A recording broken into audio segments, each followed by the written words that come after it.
നമ്മുടെ Bible quiz അമേരിക്കയിൽ നടക്കുന്നതിനെക്കുറിച്ച് അല്പം ചില കാര്യങ്ങൾ സംസാരിക്കണമെന്ന് സെനി ആവശ്യപ്പെട്ടതിന് എനിക്ക് സന്തോഷമുണ്ട്.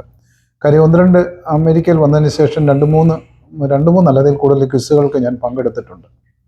അപ്പോൾ അതിനെക്കുറിച്ച് എനിക്ക് സംസാരിക്കാനായിട്ട് സന്തോഷമുണ്ട്. നമ്മുടെ ഇവിടെ ഞാൻ മനസ്സിലാക്കിയെടുത്തോളം കാലം അതിൽ പങ്കെടുക്കുന്നവർ വളരെ ആത്മാർത്ഥമായിട്ട് അത് പഠിക്കുകയും മാസങ്ങളെടുത്ത് അത് നല്ലതായിട്ട് പഠിക്കുകയും ഒരു ഗ്രൂപ്പായിട്ട് ചേർന്ന് പഠിക്കുകയും അങ്ങനെ ആ പഠിച്ച് നമ്മൾ അവതരിപ്പിക്കുകയുമാണ് നമ്മൾ ഈ കോമ്പറ്റീഷന് ചെല്ലുമ്പോൾ ചെയ്യുന്നത്. ഇപ്പം ആ കോമ്പറ്റീഷന് നല്ല മത്സരമായിട്ട് വന്നു തുടങ്ങിയിട്ടുണ്ട്. അതുകൊണ്ട് എല്ലാ ചർച്ചകൾ വളരെ ഭംഗിയായിട്ടും ആത്മാർത്ഥമായിട്ടും പഠിച്ചിട്ടാണ് വരുന്നത്. പക്ഷേ അതിനകത്ത് ചില സംഗതികൾ ഞാൻ നോട്ട് ചെയ്തത്, മിക്കവാറും ഇതിനകത്ത് പങ്കെടുക്കുന്നവരെല്ലാവരും പ്രായമുള്ളവരാണെന്നുള്ളതാണ്. ആ പ്രായമുള്ളവരെല്ലാം മലയാളത്തിലുള്ള വേദപുസ്തകത്തിൽ നിന്ന് പഠിച്ച കാര്യങ്ങളാണ് അവരുടെ മനസ്സിൽ നിൽക്കുന്നതും. ഇവിടെ വെച്ചത് NIV നമ്മളത് ട്രാൻസ്ലേറ്റ് ചെയ്തിട്ടാണ് നമ്മളത് പഠിക്കും. അപ്പോൾ NIV വേർഷനും ഇതിനോടൊപ്പം NIV വേർഷനും മലയാളം വേർഷനും തമ്മിൽ സ്വല്പം വ്യത്യാസമുണ്ട്. ചില കാര്യങ്ങളൊക്കെ അതിനകത്ത് വ്യത്യാസമുണ്ട്. വാക്കുകളൊക്കെ പറയുന്നതിനകത്ത് ഇപ്പോൾ ഈശാൻ മൂലൻ എന്ന് കൊടുങ്കാറ്റെന്ന് പറയുമ്പം അതിനകത്ത് പറയുന്നത് നോർത്ത് ഈസ്റ്റേൺ എന്നാണ് പറയുന്നത്. NIV പറയുന്നത് നോർത്ത് ഈസ്റ്റേൺ എന്നാണ് പറയുന്നത്. അതേസമയത്ത് നമ്മുടെ മലയാളം വേദപുസ്തകത്തിൽ ഈശാൻ മൂലൻ എന്നാണ് പറയുന്നത്. അപ്പോൾ അങ്ങനെയുള്ള വാക്കുകളൊക്കെ നമ്മൾ മനസ്സിലാക്കണം. പിന്നെ ഞാൻ ഓർക്കുന്നു, ഈ പ്രിപ്പറേഷന് പ്രത്യേകിച്ച് ഞങ്ങൾ Saint Thomas CSI church of greater ഹ്യൂസ്റ്റണിൻ്റെ പേരിലൊരു ക്വിസ് കോമ്പറ്റീഷൻ ഇവിടെ അറ്റ്ലാന്റയിൽ നടന്ന ഫാമിലി കോൺഫറൻസിലുണ്ടായിരുന്നു. അതിൽ ഞങ്ങൾ 7 പേര് വളരെ ആത്മാർത്ഥതയോടുകൂടും എന്തൊരു അസോസിയേഷൻ ആയിരുന്നു അറിയാം. അത് എല്ലാവരും നമ്മളത് പഠിച്ചു തുടങ്ങിയത് സൂമിലാണ്. അത് പഠിച്ചു തുടങ്ങി എല്ലാവരും കൃത്യസമയത്ത് തന്നെ എല്ലാ ദിവസവും ചൊവ്വാഴ്ച ദിവസങ്ങളിൽ ഞങ്ങൾ 8 മണിക്ക് അത് തുടങ്ങിയാൽ 8 മണിക്ക് തുടങ്ങിയ രാത്രി 9:30-10 മണിയായിട്ടാണ് തുടങ്ങുന്നത്. അപ്പോൾ ഞാനൊരു സിസി ആ സമയത്ത് നാട്ടിൽ പോയിട്ട് ഞങ്ങൾ അത് ഇനീഷ്യേറ്റീവ് എടുത്തിട്ട് എല്ലാവരും കൂടി ഇനീഷ്യേറ്റീവ് എടുത്തിട്ട് ആ കൃത്യം 8 മണി, ഇവിടുത്തെ 8 മണി എന്ന് പറയുമ്പോൾ അവിടുത്തെ രാവിലെ 6:30. ഞങ്ങൾ അതിന് ഒരു ദിവസം പോലും മുടക്കാതെ കഴിഞ്ഞ് 2-2.5 മാസമായിട്ട് ഞങ്ങൾ കൃത്യമായിട്ടത് പഠിച്ചിട്ടാണ് ഞങ്ങൾ ആ കാര്യങ്ങൾ മുമ്പോട്ട് കൊണ്ടുപോകാനായിട്ട് എനിക്ക് പറ്റിയത്. ആകെ 28 ചാപ്റ്റർ ഉണ്ടായിരുന്നു അപ്പോസ്തല പ്രവൃത്തികളിൽ. ആ 28 ചാപ്റ്റർ ഞങ്ങൾ ഒരു മാസം കൊണ്ട് തീർക്കണമെന്നുള്ള ഒരു ലക്ഷ്യത്തോടു കൂടി അത് ഡിവൈഡ് ചെയ്തു. 6 ചാപ്റ്റർ വീതം വെച്ച് 4 ആഴ്ചകളിലായിട്ട് 7 ചാപ്റ്ററുകൾ വെച്ച് 4 ആഴ്ചകളിൽ പഠിച്ചു തീർക്കാനുള്ള ശ്രമം നടത്തി. ഓരോ ആഴ്ചയിലും കൃത്യമായിട്ടത് വായിക്കുകയും അതിൻ്റെ നോട്ട്സ് ഉണ്ടാക്കുകയും ചെയ്തു. എല്ലാവരും തന്നെ നോട്ട്സ് ഉണ്ടാക്കിയതിന് ശേഷമാണ് വരുന്നത്. എന്നതിന് ശേഷം നമ്മൾ വീണ്ടും അതിനെക്കുറിച്ചൊരു ഡിസ്കഷനാണ്. ക്വസ്റ്റ്യനുകളും അതുപോലെ പ്രിപ്പയർ ചെയ്യുക. അപ്പം ക്വസ്റ്റ്യൻ ചോദിക്കുക, എല്ലാവരും കൂടി ആൻസർ ചെയ്യുക. അങ്ങനെ ഒരു ഡിസ്കഷനിലൂടെയാണ് പോയത്. തന്നെയല്ല, ഓരോരുത്തരും ശ്രദ്ധയോടെ വായിക്കുകയും നോട്ട്സ് ഉണ്ടാക്കുകയും ചെയ്തിരുന്നു എന്നുള്ളതാണ് ശ്രദ്ധേയമായിട്ടുള്ള കാര്യം. വളരെ വളരെ ശ്രദ്ധയോടുകൂടി തന്നെ ഞങ്ങൾ ആ 2-3 മാസത്തോളം അത് പഠിക്കുവാനായിട്ട് ശ്രമിച്ചു. പക്ഷേ അതിനകത്തുള്ള പേര് പ്രത്യേകം പറയുന്ന, ഞാൻ സക്രിയാവുമൻ ഉണ്ടായിരുന്നു, സിസി ഉണ്ടായിരുന്നു, അതുപോലെ തന്നെ അച്ഛൻ്റെ കൊച്ചമ്മ അനി ബെന്നി ഉണ്ടായിരുന്നു, ഡോക്ടർ ബീന മാത്യു ഉണ്ടായിരുന്നു, അതുപോലെ തന്നെ ഷൈനി സെനി ഉണ്ടായിരുന്നു, പിന്നെ സുജു എബ്രഹാം, പൊന്നച്ചൻ്റെ ഷിജു എബ്രഹാം, ഇവരെല്ലാം അതിനകത്തുണ്ടായിരുന്നു. എല്ലാവരും പങ്കെടുത്തു. അപ്പം ഞങ്ങൾ അതിൻ്റെ ആ ക്വസ്റ്റ്യൻ ഇപ്പോൾ ആദ്യത്തെ ഞങ്ങൾ 2-2.5-3 മാസം മുമ്പ് തുടങ്ങിയാൽ തന്നെ ആദ്യത്തെ ഒരു മാസം ഞങ്ങളത് 7 ചാപ്റ്റർ ഒരാഴ്ച കൊണ്ട് തീർത്തിട്ട് വീണ്ടും സെക്കൻഡ് മന്ത് വന്നപ്പോഴത്തേക്ക് വീണ്ടും റെപ്പറ്റീഷനായി തുടങ്ങി. ആ റെപ്പറ്റീഷൻ വീണ്ടും 3-ാമത്തെ മാസം 3rd ടൈമിൽ റെപ്പറ്റീഷൻ തുടങ്ങി. പിന്നെ ക്വസ്റ്റ്യൻ ഉണ്ടാക്കുന്ന ഓരോരുത്തരും ഓരോ ടൈപ്പ് ക്വസ്റ്റ്യൻ ഉണ്ടാക്കുക. ഹൂ ഈസ് ഹൂ എന്ന് പറഞ്ഞ ഒരാൾ ക്വസ്റ്റ്യൻ ഉണ്ടാക്കുക. അതുപോലെ തന്നെ എന്നുള്ളത് വേറൊരാൾ ക്വസ്റ്റ്യൻ ഉണ്ടാക്കുക. അതുപോലെ തന്നെ ഫിൽ ഇൻ ദ ഗ്യാപ്സ് വേറൊരാൾ ക്വസ്റ്റ്യൻ ഉണ്ടാക്കുക. അങ്ങനെ ഓരോരുത്തരും ഓരോ ഡിഫറെന്റ് ടൈപ്പ് ഓഫ് ക്വസ്റ്റ്യൻസ് ഉണ്ടാക്കി അത് പ്രിപ്പയർ ചെയ്ത് അത് ഞങ്ങൾ അങ്ങനെ കൃത്യമായിട്ട് പഠിച്ചിട്ട് വളരെ സിൻസിയറായിട്ട് പഠിച്ചിട്ടാണ് ആ കോമ്പറ്റീഷനോട് ഏൽപ്പിച്ച ജോലികൾ ഭംഗിയായിട്ട് അത് ഞങ്ങൾ ചെയ്യാനായിട്ട് ശ്രമിച്ചു. പക്ഷേ ഞങ്ങൾക്ക് അതിനകത്തുള്ള ഒരു ബുദ്ധിമുട്ടെന്ന് പറഞ്ഞാൽ, ഇവിടെ മാത്രമല്ല അമേരിക്കയിൽ നടത്തുന്ന ക്വിസ് കോമ്പറ്റീഷനിലൊക്കെ ഞാനീ പറഞ്ഞ പോലെ NIV വേർഷൻ എന്ന് പറയുകയും മലയാളം കൂടെ ഉണ്ട്. ഇത് രണ്ടും കൂടെ കമ്പൈൻ ചെയ്താണ് വരുന്നത്.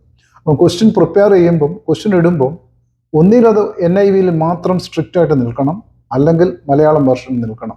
ഇതല്ലാത്ത ഒരു തോന്നല എനിക്ക് ആ ക്വസ്റ്റ്യൻ കാണുമ്പം ക്വിസ് നടത്തുന്നവരിൽ കാണുന്ന അല്ലാത്ത ഒരു തോന്നലാണ് അത് ഉണ്ടായിരിക്കുന്നത്. പലപ്പോഴും ഈ എക്യുമിനിക്കൽ കോമ്പറ്റീഷനൊക്കെ പോകുമ്പം അവർ പറയുന്നത് തന്നെ പല വേർഷൻസ് ഒരുമിച്ച് ചേർത്ത് ക്വിസ് നടത്തുന്നതായിട്ടാണ്. NIV മാത്രമല്ല, NIVയും KJVയും വേറെ വേർഷനും എല്ലാം കൂടി.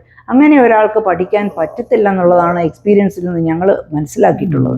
ഏതെങ്കിലും ഒരു പർട്ടിക്കുലർ വേർഷൻ പറഞ്ഞാൽ അതിൽ തന്നെ സ്റ്റിക്ക് ഓൺ ചെയ്ത് അവിടെ നിന്ന് തന്നെ ക്വിസ് നടത്തണം, എങ്കിലേ അത് ഭംഗിയായിട്ട് നടത്താൻ സാധിക്കുകയുള്ളൂ എന്നാണ് മനസ്സിലായിരിക്കുന്നത്.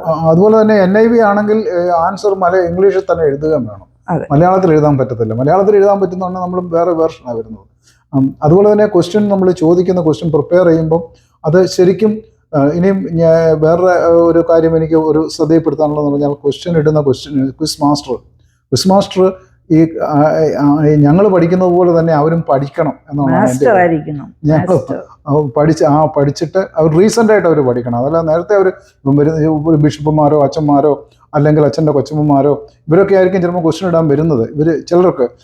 അവർക്കെല്ലാം ഇതിനെക്കുറിച്ച് നല്ല നോളജ് ഉണ്ടെന്നുള്ളത് ശരിയാണ്. പക്ഷേ ആ പ്രത്യേക ചാപ്റ്ററിനെ കുറിച്ച് അവർ വീണ്ടും ഒന്നും കൂടെ പഠിച്ചിട്ട് പഠിക്കത്തുള്ളൂ. ഞങ്ങളൊക്കെ അധ്യാപകരാണ്, ഞങ്ങൾ എല്ലാ ദിവസവും പഠിപ്പിക്കുന്നവരാണ് എന്നും പറഞ്ഞ് ഞങ്ങൾ രാവിലെ രാവിലെ വരെ തലേ ദിവസവും നോക്കാതെ ഞങ്ങൾ പഠിപ്പിക്കാൻ ചെന്നാൽ നമുക്കറിയാം അതിനകത്ത് ഫ്ലോപ്പ് എന്തെന്ന്. എന്ന് പറഞ്ഞ പോലെയാണ് നമ്മുടെ ക്വിസിൻ്റെ കാര്യം പറയാം. ക്വിസ് മാസ്റ്റർ ഒരു ക്വസ്റ്റ്യൻ ഇടുമ്പോൾ ആ ക്വസ്റ്റിനെ കുറിച്ച് തറവായിട്ടുള്ള ഒരു നോളജല്ല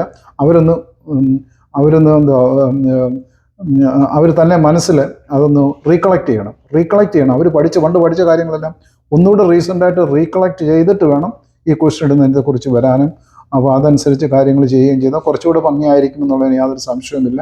എന്തായാലും നല്ലൊരു പിന്നെ ഇതിനകത്ത് ഞങ്ങൾ കണ്ടെന്ന് പറഞ്ഞാൽ എല്ലാ ദിവസവും ഇത് തുടങ്ങി പ്രാർത്ഥനയോടുകൂടി തുടങ്ങുകയും പ്രാർത്ഥന കൊണ്ട് അവസാനിപ്പിക്കുകയും 6-7 പേര് തമ്മിൽ നല്ലൊരു അസോസിയേഷനായിരുന്നു. അതിന് കൂടുതലായിട്ടുണ്ട് നമുക്ക് തോന്നാൻ പറ്റുന്ന ഒരു കാര്യം. ഒരു അസോസിയേഷൻ്റെ ഉണ്ടായിരുന്നു, അസോസിയേഷനാണ്, ഒരു ആത്മീയതയും ഒരു അസോസിയേഷനും അവിടെ അതിനകത്തുണ്ടായിരുന്നു.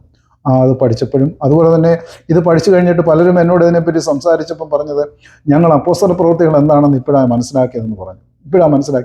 കാര്യം സ്വന്തം ഒരു ആവശ്യം പോലെ അവരവരുടെ ആവശ്യം പോലെ സ്വയം വീട്ടിൽ ഇരുന്ന് ആ വേദപുസ്തകം വായിക്കുകയാണ്. മറ്റേ നമ്മൾ വേദപുസ്തകം വായിക്കാൻ പറഞ്ഞാൽ നമ്മൾ പ്രാർത്ഥനയിലോ അല്ലെങ്കിൽ വേറെ കൂട്ടായ്മ യോഗത്തിലോ ഏതെങ്കിലും ഒരു ഭാഗം എടുത്തൊന്ന് പെട്ടെന്ന് നമ്മളോട് വായിക്കാൻ പറയാം, നമ്മളങ്ങ് ഓടിച്ച് വായിക്കും, നമ്മൾ മനസ്സിരുത്തി ഒന്നുമല്ല വായിക്കും. അതേസമയം ഇത് നമ്മുടെ ആവശ്യമാണ്. ഇതിനകത്ത് ക്വസ്റ്റ്യൻ വരും, ഈ ക്വസ്റ്റ്യൻ എനിക്ക് ആൻസർ ചെയ്യണം. അപ്പോൾ അതനുസരിച്ച് അത് ശരിക്കും പഠിക്കാനും മനസ്സിലാക്കി നമ്മുടെ ഹൃദയത്തിൽ സംഗ്രഹിച്ചുകൊണ്ട് പഠിക്കാനും മനസ്സിലാക്കാനും ഓർമ്മയിൽ നിർത്താനും ഉള്ള ശ്രമത്തിലാണ്. അതുപോലെ തന്നെ പുസ്തക പ്രവൃത്തികൾ മനസ്സിലാക്കാനും നമുക്ക് സാധിക്കും. അതുപോലെ തന്നെ ഓരോ ചാപ്റ്ററിലും എന്താണ് പരാമർശിച്ചിരിക്കുന്നത് എന്നുള്ളത് വളരെ ശ്രദ്ധയോടെ മനസ്സിലാക്കുവാൻ സാധിച്ചു. ചാപ്റ്റർ വൈസ് ഇന്ന ചാപ്റ്ററിൽ എന്ത് പറയുന്നു എന്നുള്ളത് ശ്രദ്ധയോടെ പഠിക്കാനും ഓർമ്മയിൽ വെക്കാനും ഞങ്ങൾക്ക് സാധിച്ചു. പൊതുവായ കാര്യങ്ങൾ മാത്രമല്ല, ഇങ്ങനെ കൃത്യമായിട്ട് പഠിക്കുവാനായിട്ട് ശ്രമിച്ചു. അത് ഏറെക്കുറെ സാധിച്ചു എന്ന് വേണമെങ്കിൽ പറയാം. അപ്പോൾ നമ്മൾ ഇത്രയും പ്രായമായിട്ട് ഇത്രയും വർഷമായെന്ന് പറഞ്ഞാലും ശരിക്കും കഴിഞ്ഞ ദിവസം അപ്പോസ്തല പ്രവൃത്തികൾ ശരിക്കും നമുക്കെല്ലാം മനസ്സിലായി. അതിനകത്ത് പത്രോസും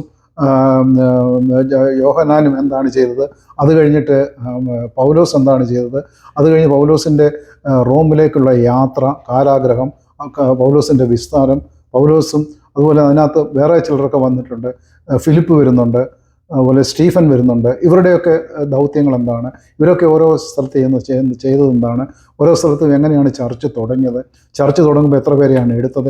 7 പേരെ എടുത്തതായിട്ടാണ് എല്ലായിടത്തും കാണുന്നത്. കാര്യം നല്ലൊരു നമ്പറാണ് 7 പേരെ എടുത്തു, 70 പേരെ തിരഞ്ഞെടുത്തു, അങ്ങനെയാണ് തുടങ്ങുന്നത്, പലയിടത്തും തുടങ്ങുന്നത്. അപ്പോൾ ആദ്യ നാളുകളിൽ അന്ന് അച്ഛന്മാരോ അല്ലെങ്കിൽ ബിഷപ്പുമാരോ അങ്ങനെയുള്ളവരാരും ഇല്ല ചർച്ച് തുടങ്ങി. എല്ലാവരും ലേമൻസ് ആണ് ചർച്ച തുടങ്ങി. ഓരോരുത്തരത്ത് കൂടിയിരിക്കുന്ന ജനങ്ങൾ, വിശ്വാസികൾ ഒന്നിച്ചു കൂടി അവരാണ് ഓരോ കാര്യങ്ങളും ഓരോ ചർച്ചും ഓരോരുത്തരത്ത് തുടങ്ങാനായിട്ടുള്ള.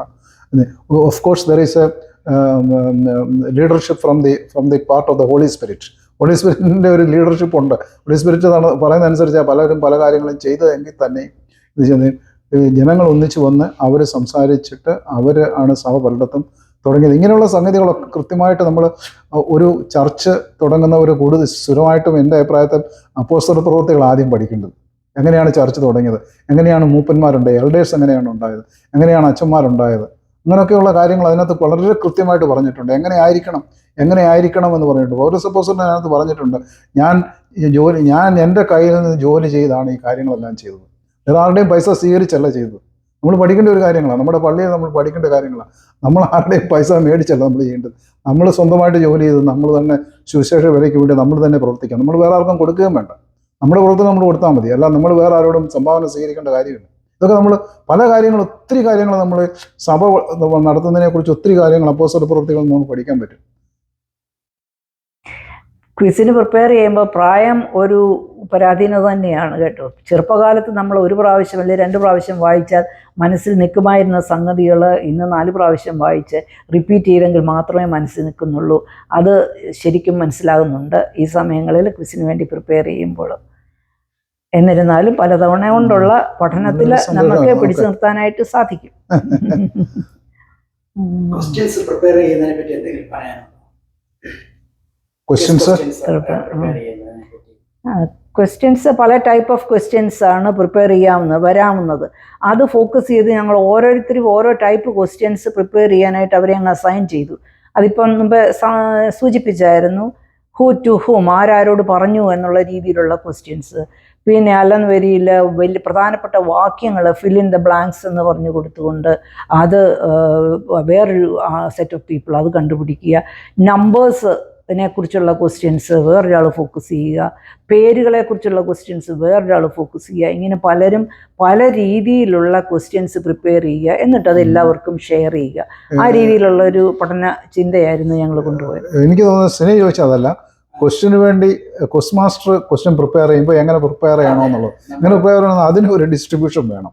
കാര്യം കഴിഞ്ഞാൽ ഫസ്റ്റ് ചാപ്റ്റർ മുതൽ 28 ചാപ്റ്റർ അപ്പോസ്തല പ്രവൃത്തികളുണ്ടെങ്കിൽ എല്ലാ ചാപ്റ്ററിനും ഈക്വൽ ഇമ്പോർട്ടൻസ് കൊടുത്ത് വേണം പ്രിപ്പയർ ചെയ്യാനായിട്ട്. 1. 2, ഡിഫറെൻറ്റ് കാറ്റഗറീസ് ഓഫ് ക്വസ്റ്റ്യൻസ് വേണം. ഒന്ന് ഹൂ ഈസ് ഹൂ എന്നുള്ള ഒരു ക്വസ്റ്റ്യൻ, അല്ലെങ്കിൽ നമ്പേഴ്സ് പറയാനുള്ള ഒരു ക്വസ്റ്റ്യൻ, ഇയർ പറയാനുള്ള ക്വസ്റ്റ്യൻ, ഇമ്പോർട്ടൻസ് സ്ഥലം പറയാനുള്ള question, fill in the gaps, ആരാരോട് പറഞ്ഞു. ഇങ്ങനെയുള്ള ഓരോ കാറ്റഗറിയിലും കാറ്റഗറി തിരിച്ച് 5ഓ 6ഓ കാറ്റഗറി തിരിച്ച് 6 കാറ്റഗറിയിലും ഓരോ കാറ്റഗറിയിലും വരുന്ന ക്വസ്റ്റ്യൻ ഡിസ്ട്രിബ്യൂട്ട് ചെയ്ത് വേണം. മുഴുവൻ ചാപ്റ്ററിനെ ഉൾപ്പെടുത്തിക്കൊണ്ട് വേണം എല്ലാ ക്വസ്റ്റ്യൻസും ഇട്ട് വരാനായിട്ട്. അങ്ങനെ ഇടുമ്പോഴേ ഈ പഠിച്ചവർക്കൊരു നിരാശ ഉണ്ടാകാതിരിക്കത്തുള്ളൂ. കാരണം നല്ലതായിട്ട് പഠിക്കുന്നവരെല്ലാം അവസാനത്തെ ഫസ്റ്റ് ചാപ്റ്റർ മുതൽ അവസാനത്തെ ചാപ്റ്റർ വരെ പഠിക്കും. അങ്ങനെ പഠിച്ചവരെ ടെസ്റ്റ് ചെയ്യണമെങ്കിൽ ഈക്വൽ ഡിസ്ട്രിബ്യൂഷൻ വേണം. ക്വസ്റ്റ്യൻ ചോദിക്കുന്നവർ ഈക്വൽ ഡിസ്ട്രിബ്യൂഷൻ വേണം. ഡിഫറെൻറ്റ് കാറ്റഗറീസ് ഓഫ് ക്വസ്റ്റ്യൻസ് വേണം. ഇങ്ങനെ ക്വസ്റ്റ്യൻസ് ചെയ്തെങ്കിലേ നമുക്ക് അതിനെക്കുറിച്ച് നല്ലതായിട്ടൊരു കാര്യം ശരിക്കും പഠിച്ചവരെ അസസ് ചെയ്യാൻ പറ്റത്തുള്ളൂ. അല്ലെങ്കിൽ പഠിച്ചവർ ഇതിൽ നിരാശരാകുകയാണ് ചെയ്യുന്നത്. ഈ ക്വസ്റ്റ്യൻസിൽ അങ്ങോട്ടും ഇങ്ങോട്ടും എന്തെങ്കിലും ഡിസ്പ്യൂട്ടോ അല്ലെങ്കിൽ അങ്ങനെയൊക്കെ വരുന്ന സന്ദർഭങ്ങളിൽ എന്താ സാറ് ഉദ്ദേശിക്കുന്നത്? എങ്ങനെ അതിന് ഡിസ്പ്യൂട്ട് വരുമ്പോൾ ഞാൻ നേരത്തെ സൂചിപ്പിച്ചത് quiz master should be A തറവ് person. നല്ലതായിട്ട് ക്വിസ് മാസ്റ്റർ അത് നല്ലതായിട്ട് അറിയാവുന്ന ഒരാളായിരിക്കണം. നല്ലതായിട്ട് അറിയാവുന്നവരാണെങ്കിൽ പുള്ളിയുടെ ആൻസർ നമ്മൾ ക്വിസിൽ പങ്കെടുക്കുന്നവർ സമ്മതിക്കണം. അവിടെ ഒരു ഡിസ്പ്യൂട്ട് കൊടുക്കാൻ പാടില്ല. കാരണം the last word you have to accept the word of the quiz master. അത് അക്സെപ്റ്റ് ചെയ്യണമെന്നാണ് എൻ്റെ അഭിപ്രായം. അതുകൊണ്ട് നമ്മളിവിടെ ആർഗ്യുമെൻറ്റിന് പോകാൻ പാടില്ലെന്നുള്ളതാണ് കാര്യം. On the basis that the quiz master are asking questions after a thorough study and a thorough is a master. His master is a master of the knowledge also. So he has a thorough knowledge. So his answer should be final. So there is no need for argument. ടീച്ചറിന്റെ അഭിപ്രായം എന്താ? ഓരോ question answer പലർക്കും different answers വരുന്നു. അതിലേത് ആൻസറാണ് correct എന്ന് quiz master എങ്ങനെ convince ചെയ്യാൻ പറ്റും? കൺവിൻസ് ചെയ്യാനായിട്ട് നമ്മുടെ ആർഗ്യൂ ചെയ്തിട്ട് കാര്യമില്ലെങ്കിലും നമുക്കതിനെ ഡിഫെൻഡ് ചെയ്യാം. ഒരു തെറ്റായിട്ടുള്ള ചില ആൻസറും ചില ക്വിസ് മാസ്റ്റർ പറഞ്ഞ് കേട്ടിട്ടുണ്ട്. പക്ഷെ അങ്ങനെയുള്ള സന്ദർഭങ്ങളിൽ നമ്മൾ ഡിഫെൻഡ് ചെയ്യാൻ ശ്രമിക്കും. പക്ഷെ അതൊരു ആർഗ്യുമെൻറ്റിലേക്ക് പോകാതെ ഇരിക്കുന്നതാണ് നല്ലതെന്നാണ് എൻ്റെയും അഭിപ്രായം. പക്ഷെ ഡിഫെൻഡ് ചെയ്ത് പറയേണ്ടത് പറയണം. അതിനെല്ലാവർക്കും ഈക്വൽ ആയിട്ട് ഒരു മാർക്ക് കൊടുക്കുന്നതിനോട് താല്പര്യമുണ്ട് ടീച്ചർക്ക്? അതോ അത് ആ ക്വസ്റ്റ്യൻ വിഡ്രോ ചെയ്യണമെന്നാണോ? ഒന്നേ കൊടുക്കുകയാണെങ്കിൽ എല്ലാവർക്കും ഈക്വൽ മാർക്ക് കൊടുക്കണം, അല്ലെ ക്യാൻസൽ ചെയ്യണം. അത് ഞാനൊരു ക്വസ്റ്റ്യൻ പറയാം. കാര്യം പൗലോസിനെ യെരുശലേമിൽ നിന്ന് അറസ്റ്റ് ചെയ്തതിന് ശേഷം കൊണ്ടുപോയത് എങ്ങോട്ടാണെന്നുള്ളൊരു ചോദ്യം ചോദിക്കുകയാണെങ്കിൽ റോമിലേക്കാണ് കൊണ്ടുപോയത്. പക്ഷേ വേദോസത്തിൽ പറഞ്ഞേക്കുന്നത് കപ്പലെ കയറ്റാൻ നേരത്ത് പറഞ്ഞേക്കുന്നത് ഇറ്റലിയിലേക്ക് പോകുന്ന കപ്പലിലേക്ക് കയറ്റെന്ന് എഴുതിയേക്കുന്നത്. അപ്പോൾ ഇറ്റലിയിൽ നിന്ന് എഴുതിയ ആൻസറാണോ റോമിൽ എഴുതിയ ആൻസറാണോ ശരി എന്നുള്ളത് ഒരു പ്രശ്നം വരുന്നുണ്ട്. അപ്പോൾ ശരിക്കും മനസ്സിലാക്കിയ ഒരു റോമെന്ന് എഴുതത്തുള്ളൂ. അപ്പം ചിലർ എഴുതി ഇറ്റലിയിൽ നിന്ന് എഴുതി. പക്ഷെ NIV-യിലും പറഞ്ഞേക്കുന്നത് ഇറ്റലിയിലേക്ക് പോയെന്നാണ് എഴുതിയേക്കുന്നത്. അപ്പോൾ ഇറ്റലിക്കാണ് ആൻസർ. അപ്പോൾ ക്വിസ് മാസ്റ്റർ പറഞ്ഞു എങ്ങോട്ട് പോയി എന്നുള്ളത്, കപ്പൽ എങ്ങോട്ട് കയറുക എന്നുള്ള ഇറ്റലിയിൽ നിന്ന് വേദോസത്തിലുണ്ട്. അപ്പോൾ അത് നമ്മൾ സമ്മതിച്ചേ പറ്റൂ. പക്ഷെ റൂമിലേക്കാണ് റൂമിലേക്കാണ് കൊണ്ടുപോയത്. അപ്പോൾ അവിടെ ഒരു ചോദ്യം വരുന്നുണ്ട്. നമ്മുടെ പള്ളികളിൽ നമ്മൾ ഇതുപോലെ ആദ്യപോലെ പെരുന്നാളും ലേറ്റിയുടെ ഫെലോഷിപ്പും എല്ലാ ഫംഗ്ഷൻസാണ്. പള്ളിയിൽ ഒരു ബൈബിൾ ക്വിസ് ഇയർലിയോ ഒരു 6 monthsലോ ഈ ആൾക്കാരെ ഒന്ന് പ്രൊമോട്ട് ചെയ്യാനും കുറച്ചൊന്ന് ഇത് ചെയ്യാൻ വേണ്ടി നടത്തേണ്ട ഒരു ആവശ്യമുണ്ടോ എന്ന് തോന്നുന്നു.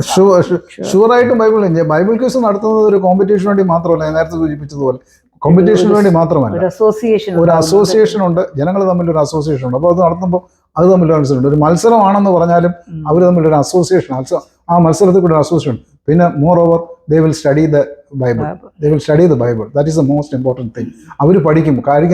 അപ്പോൾ ഇതൊരു കോമ്പറ്റീഷൻ പങ്കെടുക്കുകയാണല്ലോ, അപ്പോൾ എനിക്ക് അതിനകത്ത് വിജയിക്കണം എന്നുള്ള ഒരു ആഗ്രഹത്തിൻ്റെ പുറത്ത് സിൻസിയറായിട്ട് പങ്കെടുക്കുന്നവർക്ക് വേദപുസ്തകം പഠിക്കാൻ പറ്റും എന്നുള്ളതാണ് ഇമ്പോർട്ടൻ്റ് ആയിട്ടുള്ളൊരു സംഗതി.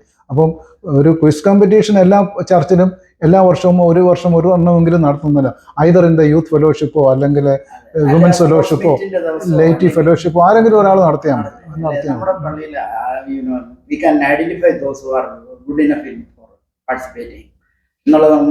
മനസ്സിലാക്കാൻ പറ്റും. കഴിഞ്ഞ പ്രാവശ്യം തന്നെ പക്ഷെ നമ്മുടെ പള്ളിയിൽ കഴിഞ്ഞ പ്രാവശ്യം വിമൻസ് ഫെലോഷിപ്പുകാർ ഒരെണ്ണം നടത്തി. പക്ഷെ നടത്തിയെങ്കിലും നേരത്തെ ഒന്നും പറയാതെ പെട്ടെന്ന് അവരങ്ങ് നടത്തുമായിരുന്നു. അതായത് അതുകൊണ്ട് പ്രിപ്പറേഷൻ ഒന്നും വലുതായിട്ട് വന്നില്ല. വാസ്തവത്തിൽ അതിന് സമയം കൊടുക്കണം. This was to be announced in the church. Give ample time. 2-3 മാസം കൊടുത്തിട്ട് അത് ശരിക്കും നടത്തുകയും വേണം. അങ്ങനെയൊക്കെ നടത്തുന്നതാണെങ്കിൽ അതിനൊരു രസമുണ്ട്. അതിനകത്തൊരു ക്വിസ് മാസ്റ്റർ എന്ന് പറയുന്നത് ഞാൻ പെട്ടെന്ന് പ്രിപ്പയർ ചെയ്തൊരു ക്വസ്റ്റ്യൻ സെറ്റ് ആണ് എന്ന് പറയുന്നതിലല്ല അഭിമാനം. വളരെ തറവായിട്ട് തന്നെ അവർ പ്രിപ്പയർ ചെയ്യണം. ആ പെട്ടെന്നൊന്ന് ചെയ്യുന്നത് അതിൽ വളരെ ബുദ്ധിമുട്ടുണ്ടാകും. പ്രിപ്പയർ ചെയ്തവരെ സംബന്ധിച്ച് വളരെ ബുദ്ധിമുട്ടില്ല. നമുക്ക് യങ്സ്റ്റേഴ്സിനെ എങ്ങനെ ഇതിലോട്ട് കുറച്ചുകൂടെ മെമ്പർഷിപ്പ് ഇതിലോട്ട് കൊണ്ടുവരാൻ പറ്റുന്ന പാർട്ടിസിപ്പേഷന് വേണ്ടി? എനിക്ക് ആ യങ്സ്റ്റേഴ്സിന്റെ കാര്യം പറയാനുള്ളത്, യങ്സ്റ്റേഴ്സിനെ ഈ വലിയവരുടെ കൂട്ടത്തിൽ തന്നെ പാർട്ടിസിപ്പേറ്റ് ചെയ്യണം. നമ്മുടെ ചർച്ച ഇപ്പോൾ അവർക്ക് സെപ്പറേറ്റ് ഒരു ആരാധനയോ അല്ലെങ്കിൽ നമ്മുടെ ആരാധനയോ കൊടുത്തില്ല. ഒന്നിച്ച് നമ്മളുമായിട്ട് എല്ലാവരുമായിട്ട് ഒന്നിച്ച് തന്നെ പോകണം. ഇപ്പം ഞാൻ പറഞ്ഞു ക്വിസിന് എടുക്കുന്നുണ്ട്. ഇപ്പോൾ 7 പേര് ക്വിസിന് ഉണ്ടെങ്കിൽ ഒരു 3 പേരെങ്കിലും യങ്സ്റ്റേഴ്സിൽ നിന്ന് എടുക്കണം. സൺഡേ സ്കൂൾ സ്റ്റുഡൻസോ അല്ലെങ്കിൽ യങ്സ്റ്റേഴ്സ് ആയിട്ടുള്ള സൺഡേ സ്കൂളിൽ വരാത്ത യങ് അഡൽട്ട്സ് ഉണ്ടല്ലോ. യങ് അഡൽട്ട്സ് ആയാലും കുഴപ്പമില്ല. യങ് അഡൽട്ട്സ് ആയാലും സൺഡേ സ്കൂൾ പിള്ളേരാകുമ്പോൾ അവർക്ക് അത്രയും കുറച്ചങ്ങ് മൈനറായി പോകും. പക്ഷേ വലിയൊരു ക്വിസിനൊക്കെ പങ്കെടുക്കാൻ പോകുന്ന ഉടനെ തിരിച്ചുകൂടെ അപ്പോൾ അതിനാണ് യങ് അഡൽട്ട്സ് ആകാം. അല്ലെങ്കിൽ 18, 19, 20 വയസ്സുള്ളവരാണ്. അവരെ കൂടെ നമ്മൾ കൊണ്ടുവരണം. അപ്പോൾ അവർ കൊണ്ടുവരുന്നതുകൊണ്ട് മറ്റൊരു ഉദ്ദേശമുണ്ട്. ഈ പ്രായമുള്ളവരും ചെറുപ്പക്കാരും തമ്മിലുള്ള ആ ഒരു സെപ്പറേഷൻ അങ്ങ് ഇല്ലാതാകും. ആ സെപ്പറേഷൻ ഇല്ലാതാകും. അത് വലിയൊരു പ്രശ്നം. ഇവിടെ ആ ഗ്യാപ്പ് കൂടിക്കൊണ്ടിരിക്കുക. കാര്യം അവർക്ക് പ്രത്യേക ഒരു ആരാധന, അവർ യൂത്തുകാർ മാത്രം പ്രത്യേക ഒരു ഇതാണ്. ഇത് ഒന്നിച്ച് യൂത്തും വിമൻസ് ഫെലോഷിപ്പും ലേറ്റും എല്ലാം കൂടെ വരുന്ന പോലെ തന്നെ നമ്മുടെ ഇവിടുത്തെ ലേറ്റ് എന്ന് പറഞ്ഞാൽ ഇവിടുത്തെ അല്ല എല്ലായിടത്തും ലേറ്റ്. നമ്മൾ ഇവിടെ സെന്റ് തോമസിന്റെ തന്നെയല്ല ഇത് ലേറ്റ് എന്ന് പറഞ്ഞാൽ പ്രായമുള്ളവരുടെ ഒരു ഗ്രൂപ്പ് 60 കഴിഞ്ഞവരുടെ ഒരു സംഘടനയായിട്ട് മാറി ലേറ്റ്. അതുപോലെ തന്നെ യൂത്ത് ഫെലോഷിപ്പ് എന്ന് പറയുമ്പോൾ ചെറുപ്പക്കാരുടെ മാത്രമായി മാറി. വിമൻസ് ഫെലോഷിപ്പിന്റെ മാത്രം അങ്ങനെ പോകുന്നുണ്ട്. പക്ഷെ അന്നേരം നമ്മൾ യൂത്തിനെ കൂടി ഇൻവോൾവ് ചെയ്യണം. യൂത്തിനെ കൂടി ഇൻവോൾവ് ചെയ്ത് അവർ നമ്മൾ ചെയ്യുന്ന കാര്യങ്ങൾ ഇതാണ്. അപ്പോൾ അവർക്ക് മനസ്സിലാകണം നിങ്ങൾ ഡിഫറൻ്റ് അല്ല ചെയ്യുന്നത്. ഇപ്പോൾ ഇവിടെ അമേരിക്കയെ സംബന്ധിച്ച് പ്രത്യേകം ഭാഷയുടെ ഒരു പ്രശ്നം വരുന്നുണ്ട്. പിന്നെ പിള്ളേർ ഭാഷയുടെ പ്രശ്നം. പക്ഷെ ആ ഭാഷയുടെ ഡിഫറൻസ് ഇല്ലാത്ത ഒരു രീതിയിൽ നമ്മുടെ ഭാഷ നമ്മുടെ ആക്സെന്റ് അവർക്ക് മനസ്സിലാകാനും അവരുടെ ആക്സെന്റ് നമുക്ക് മനസ്സിലാകാനും ഏതായാലും നമ്മൾ വീട്ടിൽ നിന്നാണല്ലോ വരുന്നത്, വീട്ടിലെ പേരൻസ് ആണല്ലോ. അപ്പം നമുക്ക് അതുകൊണ്ട് ഒരു സെപ്പറേഷൻ അവിടെ കൊടുക്കേണ്ട കാര്യമില്ല. ഇവിടെ അത് തന്നെ. ഇപ്പം നമ്മൾ സാധാരണ 4 വർഷം കൂടുന്ന കോൺഫറൻസുകളിൽ മാത്രമല്ലേ കാണുന്നത്, അല്ലെങ്കിൽ അങ്ങേറ്റം ഒരു എക്യുമെനിക്കലിന്റെ ഉണ്ടെങ്കിൽ നമുക്ക് ഇത് ഒരു ആനുവൽ പ്രോഗ്രാം ആയിട്ടോ അല്ലെ വൺസ് ഇൻ ഇയർ ഒരു സ്പോർട്സ് ഇവന്റ് നടത്തുന്ന പോലെ ഒരു കോമ്പറ്റീഷൻ നടത്തുന്നത് നന്നായിരിക്കില്ലേ? ഒരു ക്വിസ് കോമ്പറ്റീഷൻ നാഷണൽ ലെവലിൽ എപ്പോഴും നടത്തുന്നത് നല്ലതാണ്. അതിനൊക്കെ ഇപ്പം വിചാരിച്ചാൽ നടക്കാത്ത കാര്യമൊന്നുമില്ല. എല്ലാ കാര്യങ്ങളും നമുക്ക് നടത്താൻ പറ്റും. അതിനൊക്കെ ഉള്ളൊരു എഫേർട്ട് എടുക്കാനൊക്കെ വരണം എന്നുള്ളതാണ്. പിന്നെ അറ്റ്ലീസ്റ്റ് നമ്മളിപ്പോൾ നാഷണൽ ലെവലിൽ നോക്കാതെ നമുക്കിപ്പം വേണമെങ്കിൽ ഇപ്പം ടെക്സാസില് ഡാളസിലുള്ള 2 ചർച്ച ഉണ്ട്. നമ്മുടെ ഇവിടെ ഉണ്ട് 2. ഇപ്പം 4 ചർച്ച ഏകദേശം നമുക്ക് ഓർഗനൈസ്ഡ് ആയ 4 ചർച്ച ഉണ്ട്. ഈ 4 ചർച്ചിനെ ഉൾപ്പെടുത്തിക്കൊണ്ട് നമുക്ക് വേണമെങ്കിൽ ഒരു ക്വിസ് കോമ്പറ്റീഷൻ നടത്താം. റീജിയൻ 3യുടെ ഒരു അപ്പോൾ അപ്പം അവർക്ക് യാത്ര ചെയ്ത് വരാനും മറ്റേ ന്യൂയോർക്കുള്ളവർക്കോ അല്ലെങ്കിൽ അറ്റ്ലാന്റ ഉള്ളവർക്കോ ഇവിടെ യാത്ര ചെയ്ത് വരാൻ പറ്റത്തില്ല. പ്രാക്ടിക്കലിലൂടെ നമ്മൾ നോക്കണമല്ലോ. താങ്ക് യു സാർ, ഇത്ര ഷെയർ ചെയ്തല്ലേ. എന്തെങ്കിലും ക്വിസിനെ പറ്റി ജനറലായിട്ട് എന്തെങ്കിലും ടോപ്പിക് പറയാനുണ്ടോ സാറിന്? മിക്കവാറും സനി ചോദിച്ച ക്വസ്റ്റ്യൻസ് എല്ലാം മറുപടി പറഞ്ഞു കഴിഞ്ഞു. എന്തായാലും ഇത് ഫ്രീക്വന്റ് ആയിട്ട് നടത്തുന്നതിൽ നല്ലതായിരിക്കും എന്നാണ് എൻ്റെ ഒരു അഭിപ്രായം. കാരണം ആൾക്കാരുടെ ഇൻട്രസ്റ്റ് പോകാതെ. അതെ. കോമ്പറ്റീറ്റീവ് സ്പിരിറ്റ് ഉണ്ടാക്കി എടുക്കുകയും ചെയ്യാൻ പിള്ളേരിൽ തന്നെയല്ല ഈ സോഷ്യലൈസ് ചെയ്യാനുള്ള സാഹചര്യം കിട്ടുകയും ചെയ്യുന്നുള്ളത്. Thank you so much sir, thank you so much.